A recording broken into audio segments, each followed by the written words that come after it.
Hey everybody, this is Nathanial Rumphol-janc, your editor-in-chief at Zelda Informer, and today we kind of have a new exciting thing for you. You can kind of call it like a new separate podcast from our main podcast. You could call it a mailbag, a question and answer, discussion videos if you want, except it's kind of like everything we do all wrapped into one neat little bundle, all about you guys, the fans. And what we do on this little section, this little feature at our site, is take your questions and answer them as best as we can. Now, you see me on camera. I have other Zelda Informer staff with. They will not be on camera. We're not in the same room, unfortunately. Hopefully, we can fix that someday down the road.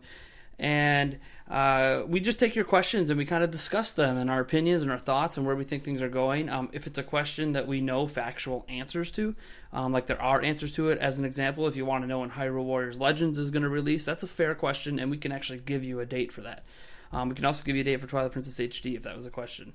So we're going to focus a lot on the discussion, and this time around I have my good pal, fellow copy editor at Zelda Informer, Darren, with us. What's going on, Darren? I'm doing good. How about you? Pretty solid. So we're just going to hop right in here, and all the questions we got for this initial episode came off Twitter and Facebook. In the future, you can comment down below in the comment section on our YouTube video. You can do it on our website at zeldainformer.com, wherever we post these videos, on Facebook, on Twitter. We will try to follow all of your commentary and all of your questions and get as many varied as we can. And when I mention the question, I'm going to probably use your username or the name that you have. Like if on Facebook, if it's your real name, we're going to use that. And I'll mention where it came from. That way our audience can go backtrack and make sure we're just not making this stuff up. Because, I mean, we would never do that, right? Right. All right. So our first question comes from Sean Patrick Murray. And I apologize if I butcher any names here. I'm just kind of going off how I would pronounce your name. He said, since every Zelda game in the series has its own fanboys and or things that people hate about it, what do you think Nintendo could do with Zelda U to get everyone on the same boat and have everyone like it and make it the best Zelda game ever? Wow, that's really a tough one. I warned you. These are some pretty loaded questions. Oh yeah. I'm thinking now this might be pretty out there, but what if they went the Life is Strange route? That's a game made by Telltale Games. They kind of included different paths you could take, different outcomes, so that if one user didn't like the story, maybe they could go back and choose a different path. Just kind of switch up the narratives a bit. Yeah, kind of switch things up. First off, you cut out Darren, so I'm just gonna kind of continue on here. Okay. No, I like where you were going with the Telltale Games stuff there. There's a lot of games today that kind of go in that branching story arc. That was actually a big controversy with, Mass Effect 3, that they only had one ending despite all the different choices you could make in the game. I don't know if that's going to make people happy. I think chiefly off the bat, it's impossible to please every single Zelda fan. You could have a game be considered the best game ever, but there's always going to be people that don't like it. As an example, Ocarina of Time is often considered one of the best Zelda games, if not the best in the series, and there's still a pretty large chunk of the fan base that don't think that way. They feel Majora's Mask is the best, or Twilight Princess. Some feel that they like the 2D games better, so they like A Link to the Past better. So it's one of those that I don't know that there is a way to really bring everyone together. This question actually brings me back a bit because I made a new Bossman episode about a month back that dealt with uniting the fan base. How can Nintendo bring the fan base together and for one Zelda game? And I talked a lot about Zelda U, and I don't know that it's possible. Now, if you just want to talk about having the popular opinion, kind of like Ocarina of Time has the popular opinion as the best Zelda game or one of the best games ever made, you can still pull that off. That just means you need to get a majority of the fan base on board. I think Zelda U is going to run into a few issues with this. For starters, it doesn't use an art style that's going to appeal to the mainstream Zelda audience. that's just something that we have to deal with. We have to accept. I think it's gorgeous. I know a lot of people that think it's gorgeous, but there'll also be a lot of people that will write it off just because of that. And that's unfortunate. Oh, definitely. I mean, I personally like the art style as well. As with every game, there'll be people who do not like the art style, such as the Wind Waker. Some people like its almost cartoonish style, but others really don't like it. Exactly. It's one of those, you can't please everyone. But among those that play the game and actually give it a chance, despite the fact that right now it's a Wii U only game, which is probably going to help hinder sales more than Nintendo would like to think, and this assumes it doesn't come to NX. It's one of those that the people that play the game, I think it's already heading in the right direction to be considered one of the best Zelda games in the series. For starters, it's got the open world aspect, and open world games are a really big deal right now out in the gaming sphere. Almost every single major release outside of like a shooting game and a multiplayer game like that is all open world. Like at the Game Awards 2015, The Witcher 3 took home the Game of the Year award, and that's an open world game. Grand Theft Auto 5 is one of the best-selling games ever in the history of video games, and that's an open world game.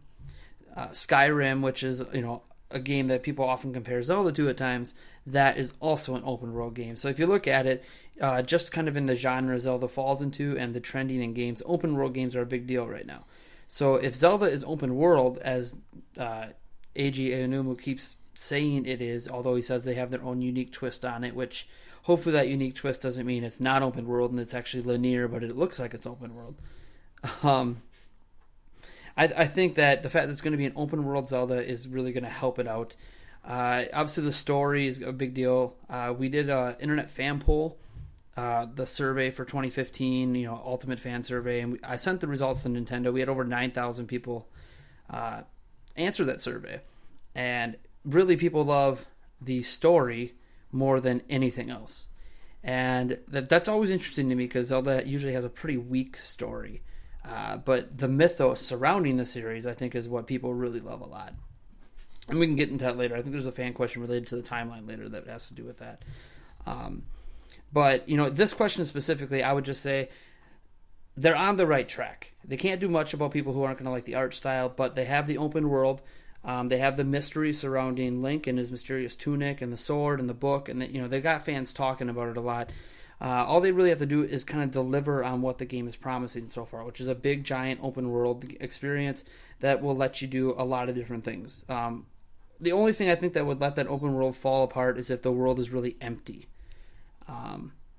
So if they avoid the emptiness, they add a lot of side quests, they add a plethora of dungeons. I'm talking 9, 10, 11, 12 dungeons in there. And, not just obvious ones where like, oh, you see a tower off in the distance. Well, that's a dungeon. Well, I mean, why can't I chop away a tree or something and look, there's an entrance to a dungeon behind it, like the original Zelda. So I think if they kind of combine a lot of the elements that Zelda's done before into one, you could really come away with what many would consider to be the best Zelda game. And if not the best Zelda game, because they just can't get past Ocarina of Time or whatever your favorite game is, it'll be considered probably Eiji Aonuma's best made Zelda game. His signature game in the whole franchise, if that makes sense. 'Cause I think right now you would say his signature game is probably Majora's Mask or The Wind Waker. But I think if he's going to have one game that's going to leave a lasting impression and impact the series for the next decade, this game has that chance. Oh, I definitely agree. I'm thinking that maybe he wants to create it as, the game he's known for, simply because this might be his last Zelda game. Last console one. Probably, right, his last console Zelda game. I could see that being his drive to try and create a game that would appeal to the largest chunk of the fan base, so a lot aren't left out. Exactly. And, I don't know if that's his idea behind going to open world. He's talked in the past that in Skyward Sword they wanted it to be open world, but it just didn't really seem to work out. It's obviously been working out this time because the only thing we've seen of the game is its open worldness. So that's obviously one of the number one emphasis for the game. And considering that exploration and story kind of rank really high up there, open world games can really open the door to that kind of what fans really like about the series. It can dive it a little bit away from combat and more into exploration, but that's what a lot of us play this games for. So I think it's going to work out really well. So to really summarize it up, Sean, there is no way to really unite the whole fan base, but if we're just going to, kind of narrow our scope to the impact that Eiji Aonomu has had on the series, or Eiji Aonomu, I always butcher his name. I think it's Eiji Aonomu.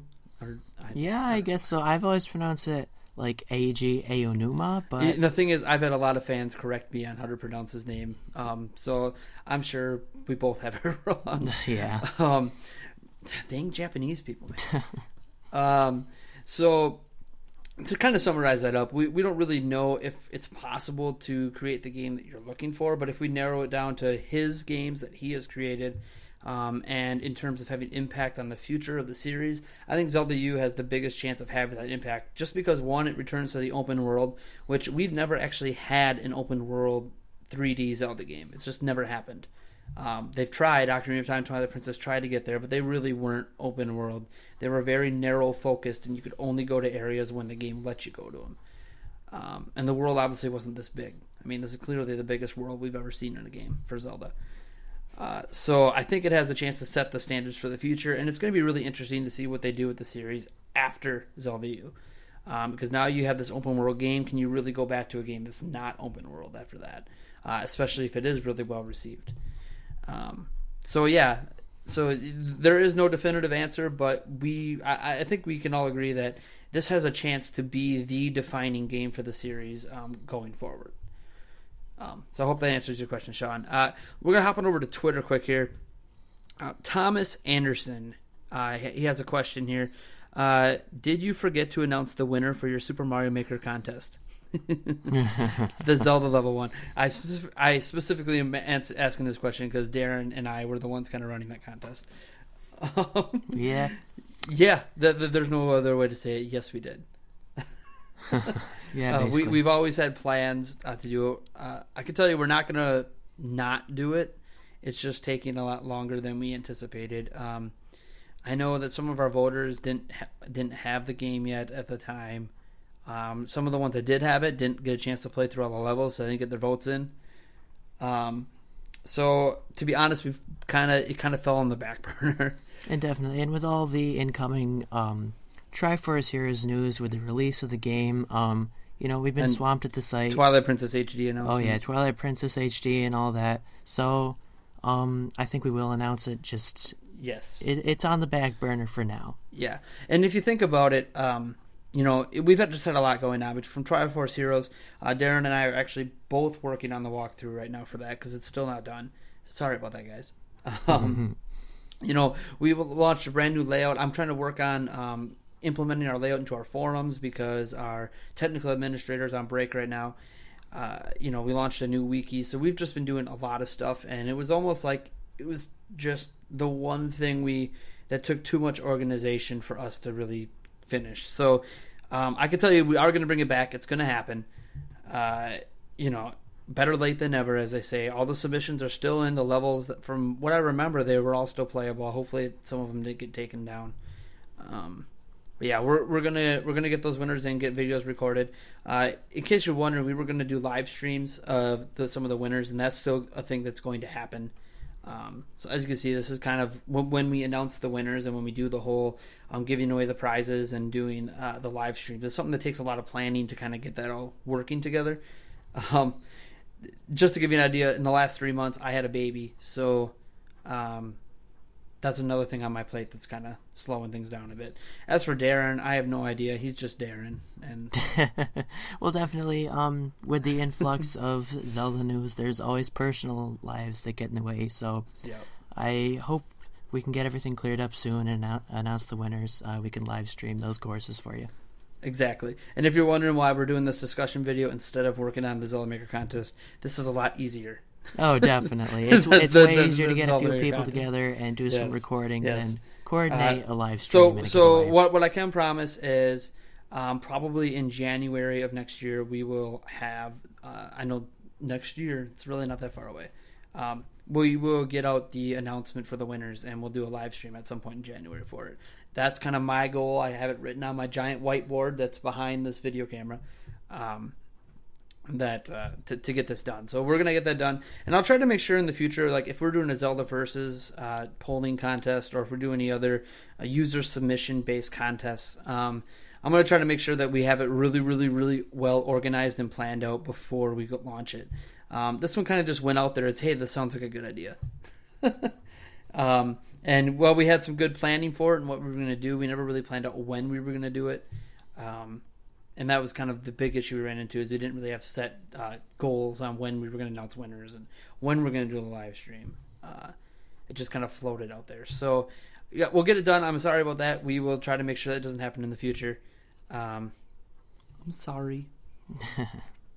I'm assuming you're probably someone who submitted one. So we'll get back into some other questions here. Rocky Rochford from our Facebook page says, given everything we have seen from Zelda, DLC turning out to be games remade, I'm not sure what that means, iconic games getting re-released in their 10th anniversary year, do you think it's at all possible that the next Zelda remake is Phantom Hourglass, due for a release in 2017, when in fact the best remake they could do is Zelda 1 Remastered and released next year to celebrate the 30th anniversary?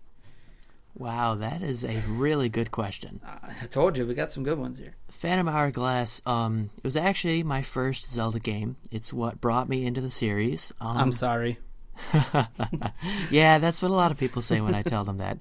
It's okay, it brought you into the series, so it did its job. Yeah, so I'm not sure on this one, because the only remake of a handheld Zelda game we've ever seen is Link's Awakening DX for the Game Boy Color, if I'm not mistaken, because the original was in black and white on the original Game Boy. I'm not sure how you would go about remaking a 2D Zelda game besides upping the graphics. I guess that's just what happens with the console version, but I mean, the DS, the original Phantom Hourglass, it doesn't look that bad. I don't think it needs to be remastered yet. What are your thoughts on that? Well, here's the deal. For starters, I really, really, really don't like Phantom Hourglass. I'm going to make that clear right now. It is my least favorite. I wouldn't even call it a favorite. I just do not like Phantom Hourglass. If I'm ranking Zelda games, it pretty much won't even be on my list. I could have, 18 Zelda games now? It would be number 25 behind a whole bunch of side games, behind Link's Crossbow Training. And the ironic thing is, like, I really love Spirit Tracks, so, which built off of Phantom Hourglass, but I don't see them doing Phantom Hourglass, even though it'll hit its 10-year mark, simply because of the way that game functions means that their future systems will have to define if it's even possible. As an example, you need touch controls to even play the game. In fact, you not only need touch controls, you need 2 screens. And that presumes that the future handhelds and home console systems will have touch controls and 2 screens. And we can't guarantee that's even going to be a thing in 2017. Now, there are things they could do, because it's not just a 2D game, it's a 2.5D game, so you could up the resolution, redo some of the sprite work, and make everything a lot smoother and cleaner looking. That is totally possible. You could argue that we've seen a little bit of that with A Link Between Worlds and Triforce Heroes. Those graphics just look a lot smoother, especially compared to the original sprite models. But I don't know that that's something that they would even consider. If you kind of look at their trending, yes, they did the Wind Waker on the 10-year anniversary, and yes, Twilight Princess HD is coming out on the 10-year anniversary, but Ocarina of Time 3D and Majora's Mask 3D didn't come out on any sort of significant anniversary. And if you kind of look at their trending, outside of Link's Awakening DX, Darren's completely right, they have never remade a handheld Zelda game besides Link's Awakening DX, and all they really did to that was add 1 dungeon and throw color on it. They didn't upgrade the sprite models or any of that stuff. So I would say it's pretty unlikely. If you actually follow the trending, the only 3D Zelda game that does not have an HD version or a remake version from the ground up is Skyward Sword. So if anything, Skyward Sword's probably going to be the next one done. I would agree. Skyward Sword, it's a very beautiful Zelda game. Say what you want about the story and how it's linear and whatnot, but a lot of fans, they think it looks pretty, and I agree. And I think it could benefit a lot visually from an HD remake. I'm not sure about Phantom Hourglass, though. I'm not sure how that would benefit visually. Yeah, I mean, like I said, they could smooth out the edges and up the resolution so it looks cleaner. They could make it widescreen because it wasn't originally widescreen. But I don't think there's a whole lot that they're going to do to it or be willing to do with it. I mean, if there was a handheld game they were going to do it to, Phantom Hourglass does make some sense because it is the best-selling Zelda handheld game ever made. I hate to say that, but that it's true. In fact, it sold more than Majora's Mask, more than the Wind Waker, and more than Skyward Sword. So, I mean, it's up there among some of the top-selling Zelda games. And so it obviously was a success. So, they could do something with it. You could argue that maybe they go like a full HD remaster where they say, you know what, we're done with the 2.5D, we're done with the touch controls, we're going to bring it into a 3D realm because it uses the same graphical stylings as the Wind Waker. And they already have the assets for that. So you could argue they could maybe try that route. Maybe that would be cool. But that also requires a lot more work than they've been shown they're willing to put into this stuff. It's not like... I know there's a lot of talk about remakes and remasters, not because of Zelda. Final Fantasy VII is getting remade. Which looks amazing, by the way. Yeah, it looks absolutely stunning. But the big thing in that is they're not only remaking it, they're changing everything. Like, your perspective is no longer top-down. You're now behind the character like you would be in most action-adventure games and RPGs today. And the combat is no longer completely turn-based. It's a lot of action-oriented with some of that turn-based stuff on top. So, like, they're making massive changes to the way Final Fantasy VII originally was, which we'll see if people like it or don't like it as much. But it's taking them many, many years to get that together. And we don't know yet if Nintendo is willing to put in that kind of money and that kind of work into making a portable game into a 3D realm. So I don't see that kind of happening anytime soon anyways, not before Skyward Sword. Now, Skyward Sword obviously runs into problems. That means that the future consoles have to use Wiimotes. But I think redoing that for traditional controls would be a lot easier than bringing Phantom Hourglass into like a 3D realm or trying to clean it up and bring it to a new handheld, if assuming that the handheld even has two screens to do it with. So yeah, I don't think that's happening. Now, as for your comment that you feel they should, instead of doing anything like that, remaster Zelda 1, again, you kind of run into what are you looking for in that remaster? You really don't want them to change the game because it's an all-time classic. And you really can't remaster it anyways. Yeah, I mean, you'd have to totally remake it. Yeah, I mean, you'd have to... there are some fan mods out there and some fan art that has shown, what the game can look like with different sprites and up, like HD level kind of sprites where they don't look blurry. They don't look NES level anymore, let's say. Say they look Super Nintendo or, even, modern gaming today where you see some indie games, in their 2D top-down perspective. And I admit that does look extremely awesome. I don't see them doing that.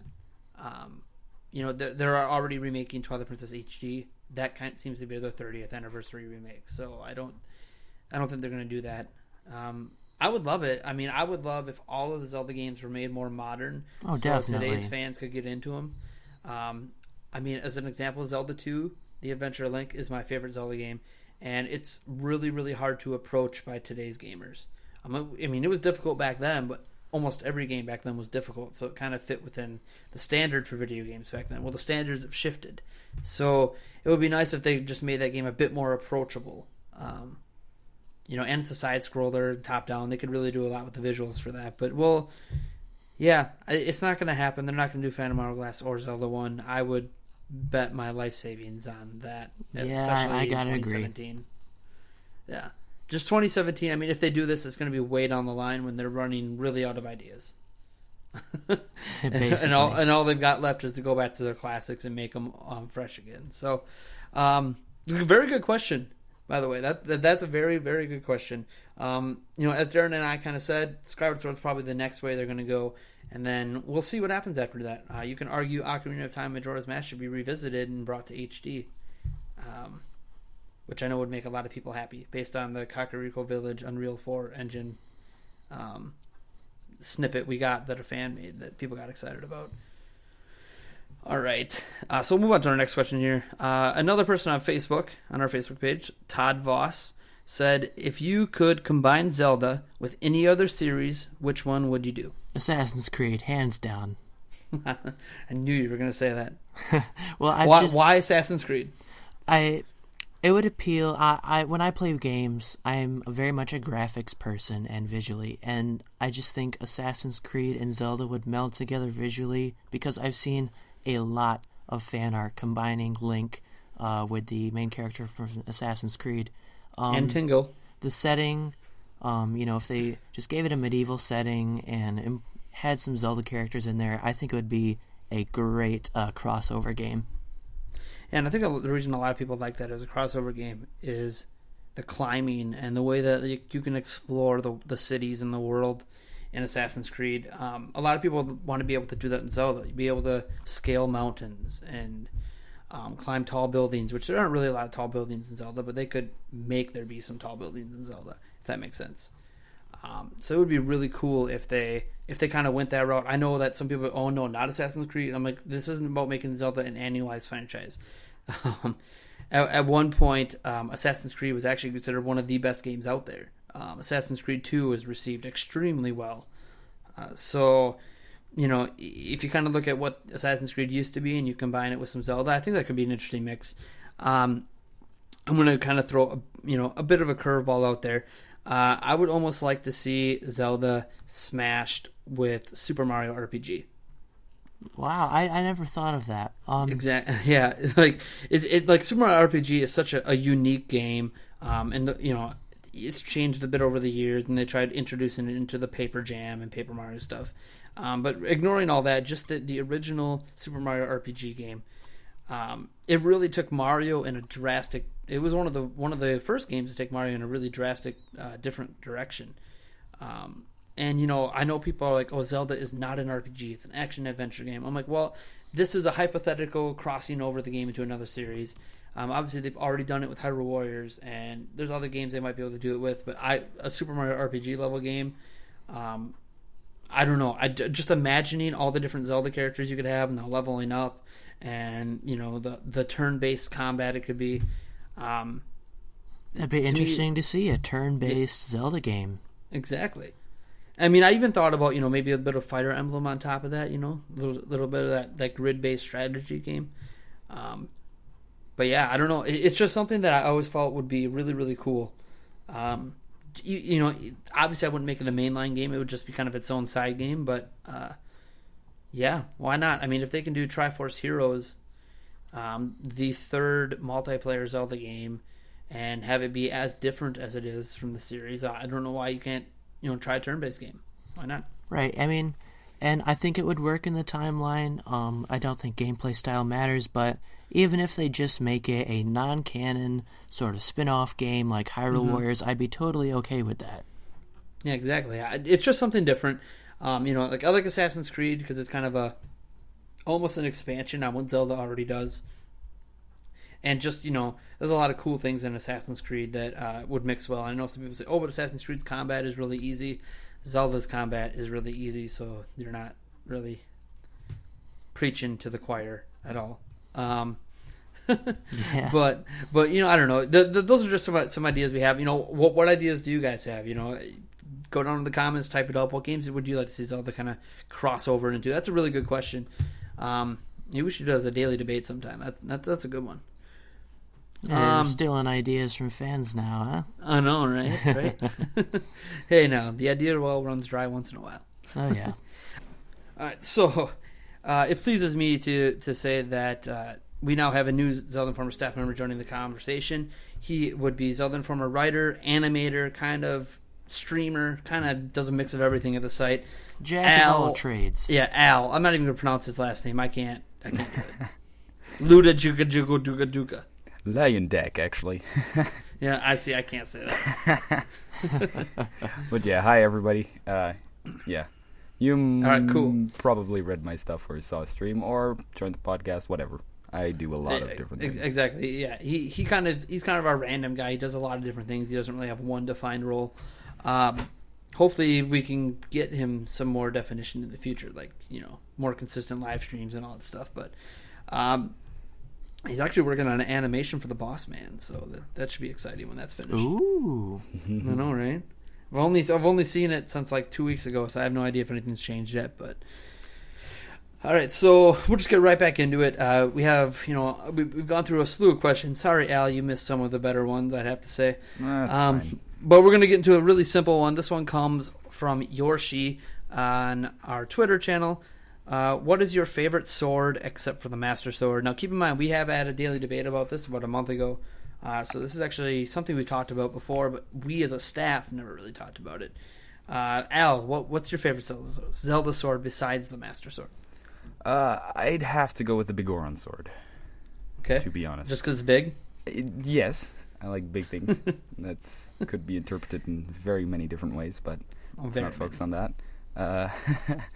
No, basically, Ocarina of Time has a nice little place in my heart, and just the whole traveling between the two eras, the child era and the grown-up Link, adult Link era, and then receiving this massive sword, which is really strong, helped me defeat the final boss as well. Once the Master Sword gets thrown away, spoilers. Yeah, it holds a little special place in my heart. It's funny how you say spoilers after you already spoiled it. Like, oh man, I forgot to say spoilers. It's from 1998. Come on. Okay, so like this question to me comes down to what you are looking for in your answer. If you just want like the coolest design, I honestly think the Razor Sword takes it. It just has a really unique design for a Zelda game. You could argue that maybe the Fierce Deity Sword tops it with its its twin blades that intertwine. But like to me, like the Razor Sword just is my personal, like if I was gonna walk around with just the coolest looking sword ever, I would be walking around with the Razor Sword. But if I want to talk about like what one to me had like say the biggest impact or like the best abilities tied to it, to me that would be something like the Four Sword. The design is really simple, but its power to split you into four is just like unparalleled. Oh yes, yeah. When I got my Wii U, actually the first software title I downloaded was the Minish Cap, and when I got the Four Sword, spoilers, you can split into four people, and I think that's really freaking awesome. I loved splitting into four people to solve puzzles. And that turned into a separate game. Well, 3 now? Yep. Does it count as 3? Well, no, Triforce Heroes doesn't use the Four Sword. So no, but I mean, like, wasn't there like a re-edited version on the 3DS? There was Four Swords, the original Four Swords that came with Link to the Past. Then there was Four Swords Adventures for GameCube. Then they kind of redid. Was it Four Swords or Four Swords Adventures they redid? Four Swords came first, and then it was Four Swords Adventures, I believe. But I mean the Anniversary Edition. It was the Adventures. Was that Adventures? Yeah. Okay. Yeah. See, I don't have the Anniversary version. I think that only released during that. What was it? Wasn't it part of that I'm Sorry thing Nintendo did, and they just gave people free games when they reduced the price? I guess so. It was on the DSi, wasn't it? Yeah, DSi 3DS. Yeah. And I don't actually have the Anniversary Edition. I have the original. Unfortunately, I don't have a GameCube to play it anymore. It was during the 25th anniversary, indeed. Yeah. I remember downloading it when I bought my... Yeah, because I know it was a temporary thing. Like, you can't go get it right now. No, it was temporary and free. Yeah, so I totally missed out on a temporary and free game. Look at me. Yeah, me too. Well, I mean, I got this new, the new 3DS. See, this didn't exist back then. So. Wow. It's shiny. It's got, Zelda faceplates on it. I had to buy the Animal Crossing version to even get it in the United States. Thanks a lot, Nintendo. I just and went I had and to bought import my Zelda faceplates for like $30. Well, I just went and bought the Hyrule Edition new 3DS XL. Nice. Yeah, so Darren, what you look at the swords out there. You mentioned the Four Sword ability was really cool. What's your favorite sword? My favorite sword, it'd have to be the Force sword. We mentioned it earlier. All because I brought it up. Well, absolutely. The splitting into multiple people. It just blew my mind at the time that that gameplay mechanic could work. Just trying to think up ways to solve the puzzles by splitting up into different links. It just really made the Minish Cap a fun game for me. Yeah, and I have to say, I'm going to give a shout out. We don't know what this sword is. We don't know what it does. But that giant sword that we saw in the Zelda U footage, that intrigues me. It deserves definitely a mention. It even has like a chip taken out of it. It looks battle worn. Like that one really, that really intrigues me on what they're doing with that and the weapon choices in that game. So, That's the this most debate recent could, edition, right? yeah, like this debate about what the best sword could totally change after that game comes out. And you wonder whether that sword was just specifically for the teaser or if it's going to make it into the final game. Yep, and then there's all, is it a sword that like wears down over time and breaks? Do you reforge it? Blah, blah, blah, blah. There's a lot of speculation around it. So we'll see, at least we know that based on the footage, there's at least 2 swords in the game. So there's going to be multiple swords. So again, we can have this sword debate again, in 2017 after the game comes out. So good question, Yoshi. That's a very good question. As I said, I'll throw a link in the video and on everywhere that we post this to our daily debate on this. If you actually want to go join in the debate over what your favorite sword is besides the Master Sword, because hey, just because the daily debate's old doesn't mean the debate's not relevant anymore, right? So we're gonna hop on back to Facebook where we have Ziggy Robertson. They say he says. I think it's a he. Could be a she. I'm not sure. The profile picture has a girl and boy. Would you like to see Zelda go RPG style, where you build up stats and weaponry and armor throughout the adventure? And then they kind of have a secondary question to that. Could Zelda go multiplayer online? Which seems like an odd question considering Triforce Heroes, but maybe they're talking about... To the first question, I would say... Zelda has already done that with Zelda 2, because you can level up and build up. I think you can get different. You can build up your damage and health, and you can get spells. So Zelda has already gone that route a little bit. I'd like to see it return. Seeing as it was. Era, like Zelda 2 was a leveling up RPG. Where you leveled your character and increased your stats. So it was like an RPG on that kind of level, like an action-adventure RPG. But it didn't really necessarily have the weaponry and armor upgrades. Although you could argue Skyward Sword kind of had that when you upgraded your shields and such. Slightly, yeah. Yeah. Zelda has definitely had RPG elements in the past. Yes, it's just a matter of whether the Zelda team is willing to incorporate a lot of RPG elements in one game. Mm-hmm. Like a Witcher kind of style. Yeah, and Al missed this part of our conversation earlier. If you guys are listening to this in a segment, you might not understand this. But in our longer feature on this, earlier question was asked about what games we want Zelda to cross over into, and I said something about like Super Mario RPG, kind of making a Zelda game in that style, where that's no doubt an RPG, turn based, leveling, equipment upgrades.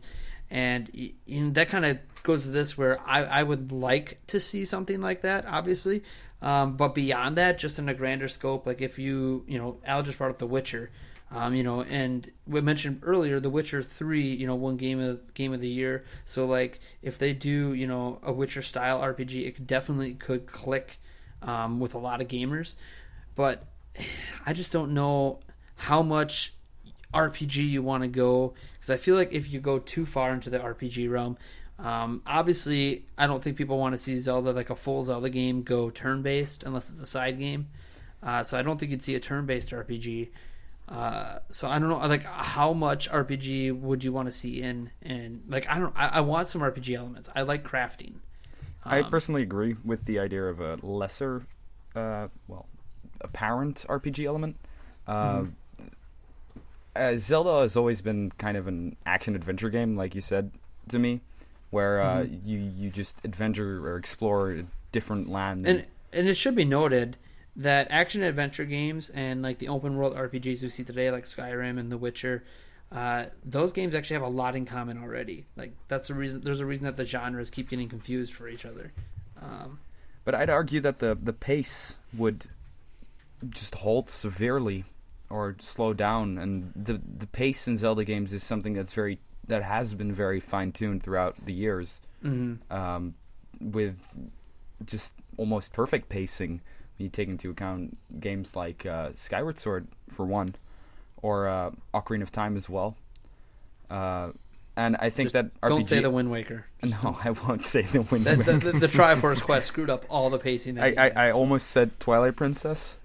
In certain segments is what I would say. It does a decent job. I mean, there's people in Skyward Sword that think like fighting the Beast version of Demise, spoiler, 3 times, was a little excessive in filler. But well, compared to Twilight Princess's final bosses, so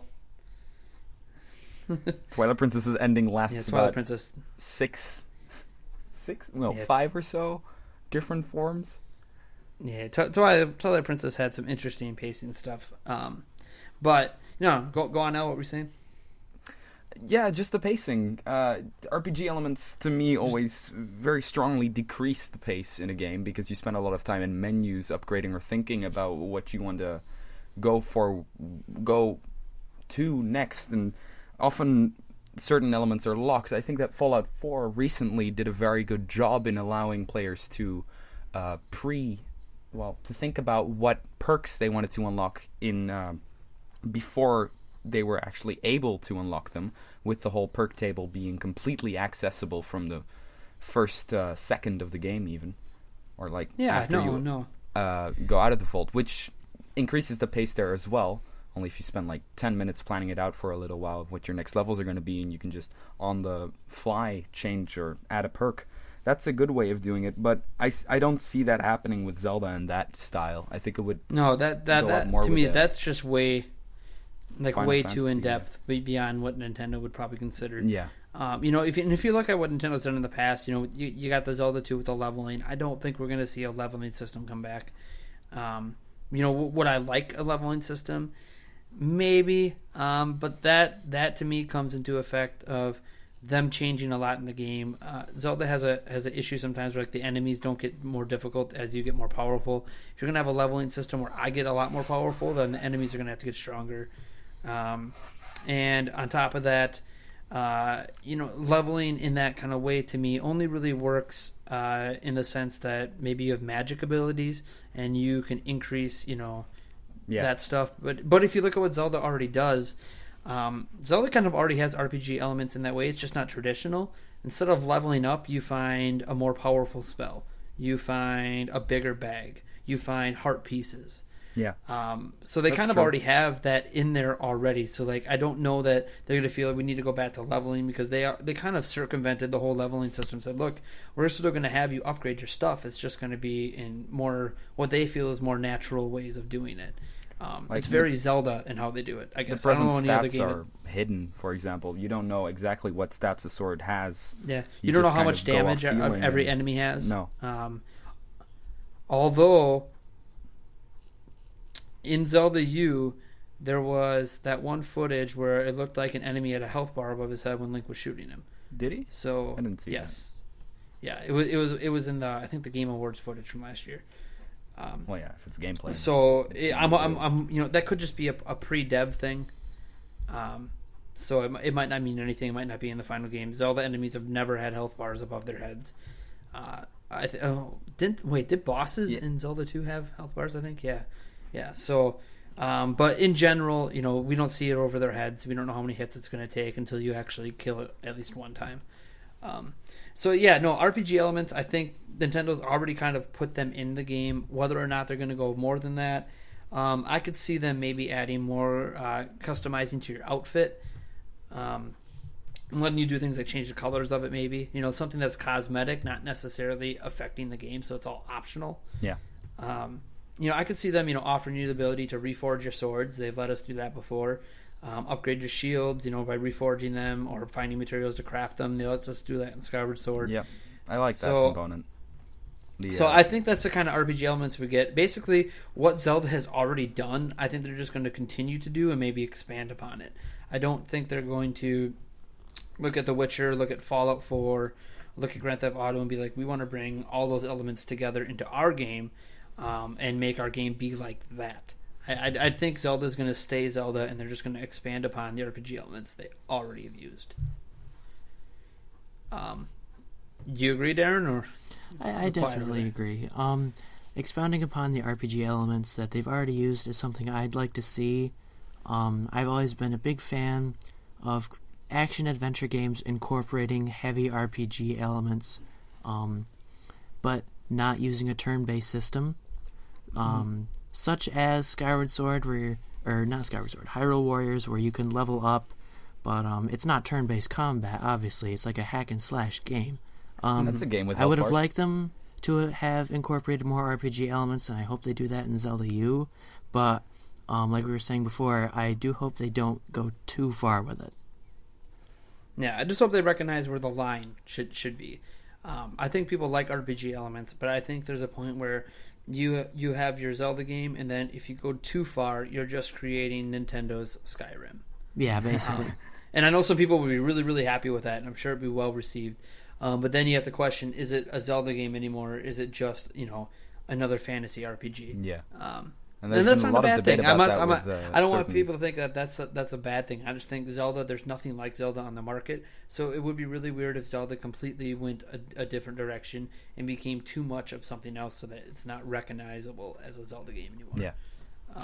So yeah, I think we kind of got our thoughts on that. And obviously Ziggy's second question was, could Zelda go multiplayer online? I'll chime in first. They've already done it. So could they do it again? Of course. Could they do it in a 3D game? Possibly. Depends on what kind of online we're talking about here. I mean, that's kind of the big question. Like if you're talking about like Zelda U being kind of like Xenoblade Chronicles X, I don't see that happening.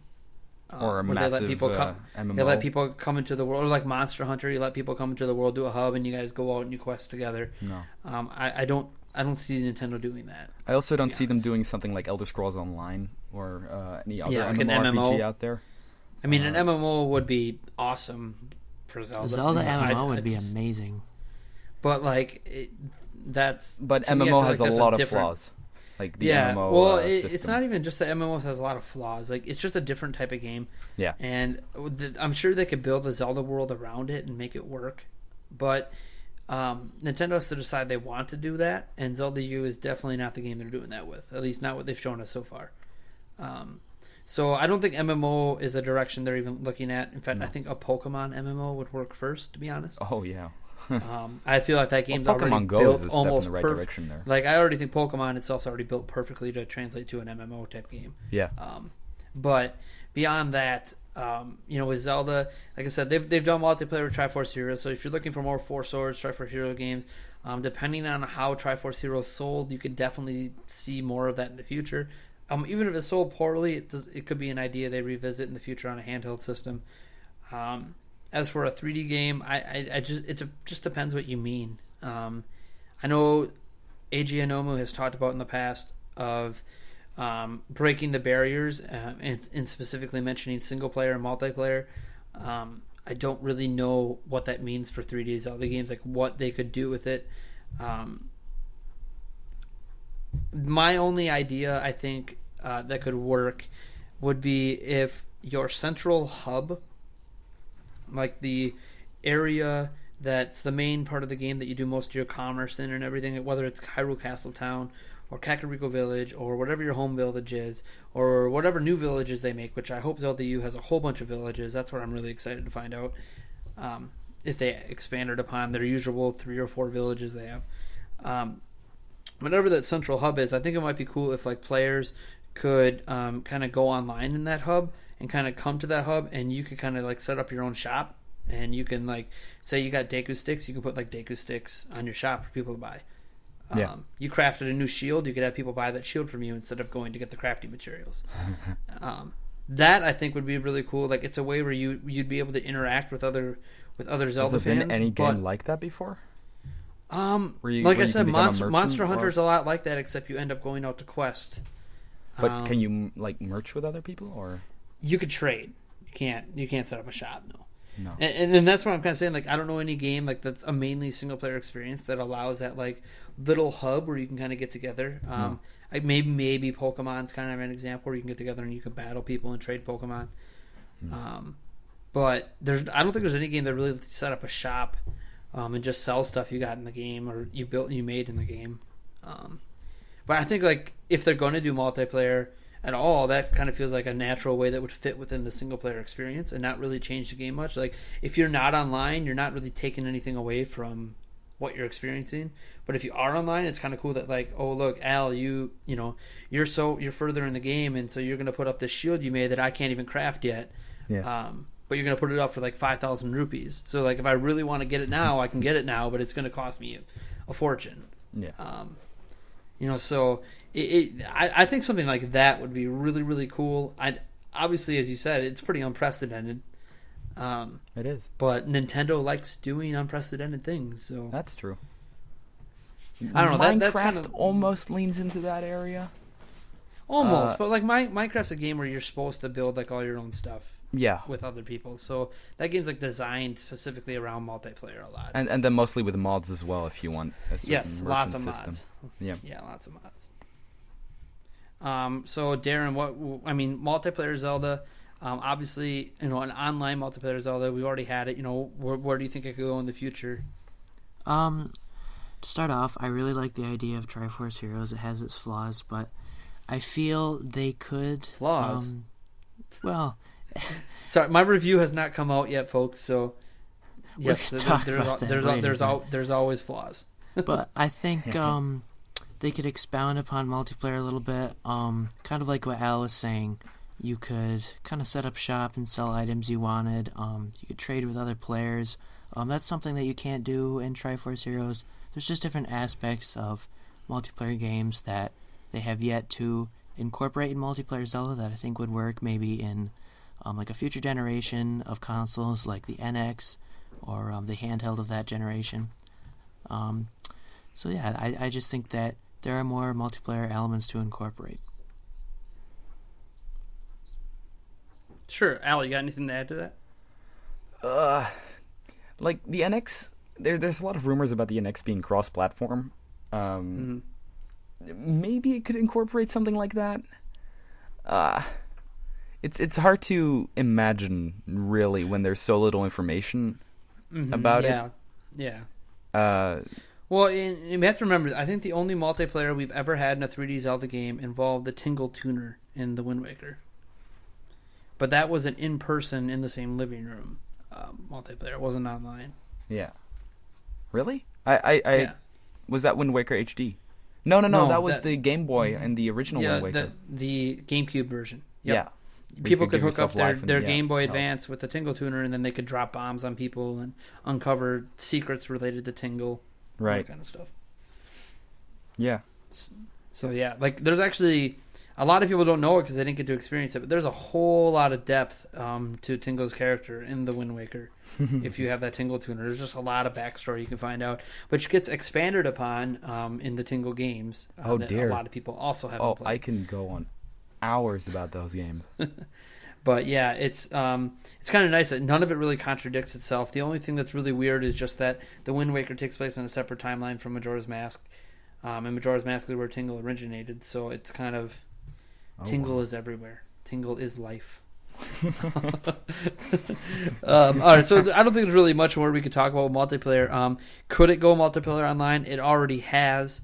Could a 3D game do it? It could, but what form it would take, we would need a lot more information to find out where the devs would like to go. Obviously, I have like a little hub town. Al talked a lot about cross compatibility with an NX handheld and NX console. What that has to do with online, who knows? It could happen. I don't see it being a big thing for 3D Zelda games, and if it is in 2D, I see it mostly just being like battle arenas, like maybe a Link Between Worlds. Instead of fighting a ghost of a character, you could actually fight another character, another person. Well, you could do that in Phantom Hourglass. Phantom Hourglass had a mini game that you could do. So they've done some multiplayer stuff before. In terms of like a full all-out multiplayer co-op whatever game, I don't see that happening. But hey, Triforce Heroes happened, Four Swords Adventures. So they said the same about the Elder Scrolls franchise, though, that it would never go MMO or multiplayer, and then it did. And so, I mean, it's possible. Yeah, it's a big financial commitment for Nintendo to go MMO style. Yeah. So we'll see. We'll see. Nothing. I wouldn't say anything's off the table. That's for sure. If Nintendo thinks it can be something hugely successful and profitable, they'll do it. So we'll see what happens. I think Nintendo's first focus right now is trying to get their hardware to sell, which is probably why there's kind of a lot of murmurs about NX so much. Is I think they've kind of reached a point where they'll still make games for the Wii U, but they realize nothing they can do is going to save what the Wii U is now. So they're just trying to satisfy. And actually, their new president recently said they want to satisfy the people who already own a Wii U. Yeah. But I think it was kind of also a silent recognition that they can't save the Wii U anymore. All they can do is satisfy the current Wii U owners and make sure they put their best foot forward with the NX. So we'll see what happens with that. So going back to our Facebook page again, Anthony Rizzi asks, why do people care about the Zelda timeline? Why not enjoy them as individual games in the series, whether they are related or not? All right. Well, I'll let Darren go first on this one. All right. I have an opinion on this because the lore of Zelda games is what brought me into the series. As I said before, my first Zelda game was Phantom Hourglass. And did you get the hints that there was stuff happening before it, like in Wind Waker? Yeah, I did get that hint, but the second game I played was Spirit Tracks. And since those two games are connected, I'm like, wow, these two, Spirit Tracks relates back to Phantom Hourglass, kind of like Captain Linebeck's descendant appearing in Spirit Tracks when he was in Phantom Hourglass. And Phantom Hourglass relates back to Wind Waker. Right. As I played through different Zelda games, I was intrigued by the connections to the different games. And so, I was researching how the games are connected, and I found, the official timeline and whatnot. And that's just what really brought me into the series, is the interesting lore and how all the games are officially connected in the timeline. Yeah, building off of that, I get the idea why someone would ask, why do people care about the timeline? Not everybody does, okay? Obviously, I think you, Anthony, yourself, based on your questioning, you're not really that big into the timeline, and you don't get why people enjoy it so much. The timeline is really complicated, really convoluted, and the official timeline, I'd argue, doesn't make sense. But that has nothing to do with why people enjoy the timeline and why people care about where the games go in the timeline. I think on an individual game basis, I think Zelda fans do enjoy the individual games. They do enjoy, Zelda U is going to come out regardless of where it is in the timeline and how it connects to everything else. People are going to like the game. So I don't think the lore aspect and the Zelda timeline matters in the regards of how good each individual game is. However, I mentioned before that we did a Zelda Ultimate survey where people said that story was the number one thing they want or they like in Zelda games, and each individual Zelda game usually doesn't have an extremely in-depth story. Now, there are rare games like Majora's Mask where you can read between the lines and try to figure out some life lessons and such, and there's usually a few life lessons in every game, but the life lessons are almost always the same. The developers have said before that the story comes second, or comes after the story. Gameplay. Literally, it feels like they build the world, they build the gameplay, and then they fit the story around what they've built.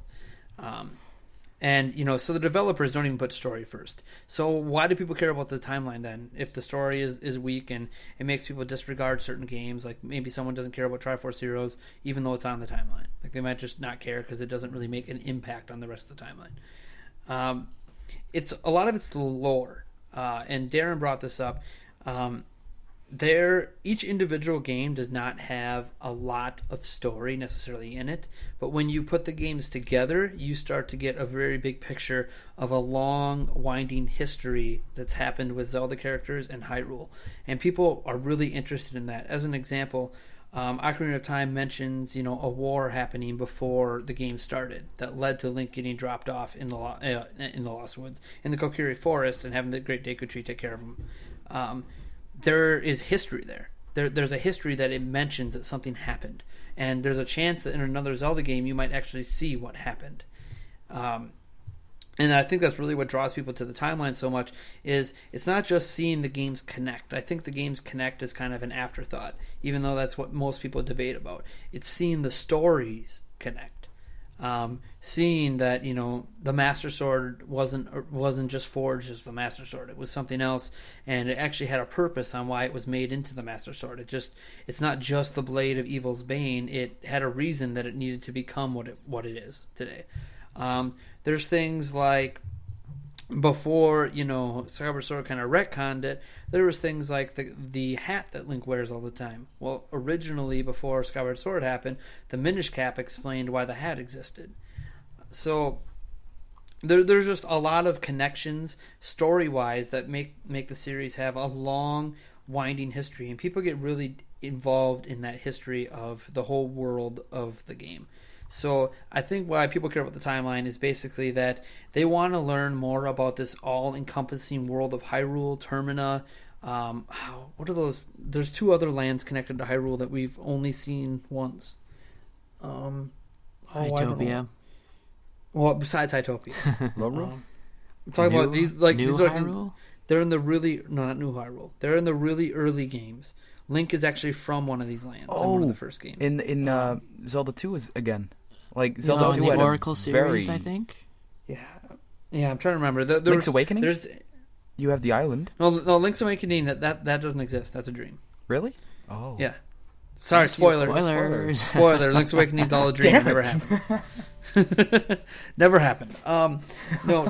There's these 2. There's in the Zelda 1, Zelda 2, Link to the Past. Like there was these 2 other lands connected to Hyrule, and in Zelda 2, you actually get to kind of explore part of one of them. But for the most part, we never really get to go to them. But like one of them, if you read in the manual, it's actually where Link comes from. Which Link comes from a whole bunch of different places because there's a bunch of different Links. So it's not like, oh my god, this is the originating source of Link. But there's other lands connected to Hyrule that we haven't really explored yet, but actually exist in Zelda canon. So again, it's just one of those where I personally don't give 2 hoots about the timeline for the game. Like, it's nice to figure out where Zelda U goes, but I don't care about the timeline until after I beat the game. Once I beat the game, then I start wondering, okay, cool, so like how did this affect Hyrule in the past? How is it going to affect Hyrule going forward? And that's kind of, I think, how a lot of fans look at it and care about the timeline, in that they want to know how the history of Hyrule actually plays out. Like there are a lot of wars that have happened throughout Hyrule's history that we have not seen yet. Civil War. There's been civil wars, several civil wars. There's the 7 years in Ocarina of Time that people always wonder how the heck did Ganon go from entering, the Sacred Realm to taking over all of Hyrule. Once again, spoilers. I hope by now Ocarina of Time is not a spoiler. But I mean, for someone out there that hasn't played it yet, I'm sorry. You sleep for 7 years. I think we just give a general spoiler warning for this. Just ruin the whole game. Discussion. You become a by child. By the way, you skip 7 years. In Majora's Mask, you can manipulate time. In A Link to the Past, you don't go to the past. You can slow down time, but people do not go in slow motion. Make sense of that. Actually, they do. Well, I know they do. Have you tried following the postman in Majora's Mask? Yeah, the postman does go a lot slower. or like during the final segment of Cafe's Quest, when the guy runs up to his cave. Oh my god. Mm-hmm. Oh my god, yeah. But no, so just from my perspective, I think it's just people get invested into the lore of the series over time. It doesn't necessarily happen the first game you play, but as you play one game, then you play another, and Darren was a perfect example of this. Like, he played Phantom Hourglass, then he played Spirit Tracks, which was a direct sequel, even though it was a different Link. He could start seeing the connections between Spirit Tracks and Phantom Hourglass, and when he eventually plays the Wind Waker, sorry, Darren, you'll start seeing the connections between Phantom Hourglass, Spirit Tracks, and the Wind Waker, because the entire reason that New Hyrule exists is because of what happened in the Wind Waker, and he will find that out when he beats the game. So it's one of those things where people like seeing how all of this connects to each other and tells a much grander story. And I think that's really why the Zelda timeline is important to so many, because they are invested in this world of Zelda. That they just want to know more about it. And every game just gives you a little bit. It doesn't give you a lot, but it gives you little bits and pieces. And then it just creates this really fun realm of speculating about how these pieces fit together and what happened to cause it. So I just think it's one of those, people like discussing things and people like getting invested in things, and Zelda has this huge world around it thanks to the timeline that people get really invested in. That's just my take on why it matters. Al, got anything to add? I personally, what I find so interesting about the survey we did is that most people play Zelda for the story, because I do not. Mm-hmm. I don't really care too much story about the story. To me, the most important part is still the gameplay and dungeons and just exploring the world. I'm in total agreement there. I don't give much about the timeline either. So I can understand the point of view of those who don't agree or that just don't care about the timeline as well. Done. That's what I have to add, because it doesn't add anything to the question that was. Yeah, I mean, let's be clear. There's no. There's no right or wrong way to view the timeline. I'm of mind, and I've argued this in the past, that up until Hyrule Historia, I'm not sure that Nintendo ever really had a connected timeline. I know they. They didn't. They argue they had documents, and they've been saying they've had documents connected and everything for many, probably decades now. But outside of the games that already had the obvious connections, it really didn't feel like they really had a coherent way they put everything together. So the fans were kind of doing it. And asking Nintendo about it all the time, and then eventually they just sat down and actually fit everything together. And I repeat, I think they fit everything together rather poorly. The third timeline does not need to exist, but either way you look at it. Just to give you an example of how poorly it was, A Link to the Past used to be a prequel to Zelda 1 and Zelda 2. Yeah. It's not anymore. So, that's just an example of, where Nintendo really didn't have a plan for any of this. They were just making games. That's why it was called A Link to the Past, because there's zero time travel in A Link to the Past. Yes. And the original Zelda was actually supposed to have time travel, and lots of crazy things between what Zelda was going to be and what it ended up becoming. But like I said, I'm not a big timeline guy, but I enjoy it. And Zelda in general is broken, if we're being honest. It is. In fact, the whole reason the third timeline exists is to get rid of the games that break the lore. Yeah. I mean, I'm just being honest. Literally, that timeline is all the games that do not actually fit with anything else. They just fit within their own little canon, which is fine. That's what Nintendo decided to do instead of trying to fit it all together, which is lazy. But hey, you know what? Maybe it's better that way for people who actually like the timeline, because no one's really talking about Zelda U taking place on the third timeline. What I always ask myself is, why couldn't they just add a separate thread with a separate link and a separate thing? Why does it all have to be connected in a way? Well, that's what the split does. It creates 3 separate threads. Yeah, but I mean, just completely disconnected. Why does it have to be descending from Ocarina of Time and can't just be, I don't know, just a separate line? Well, the separate line has to come from somewhere. That's the counter argument. It has to come from somewhere. You can't really link the Chinese and Mongolian War to the I'm going to say something really strange.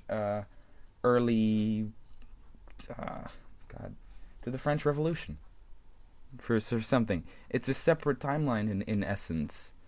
I mean, sure, you'll be able to find certain links between them, but they happen in different places at different times. If they just added because they have dates, right? The timeline has dates. In the Zelda timeline, I mean. Mm-hmm. It has dates.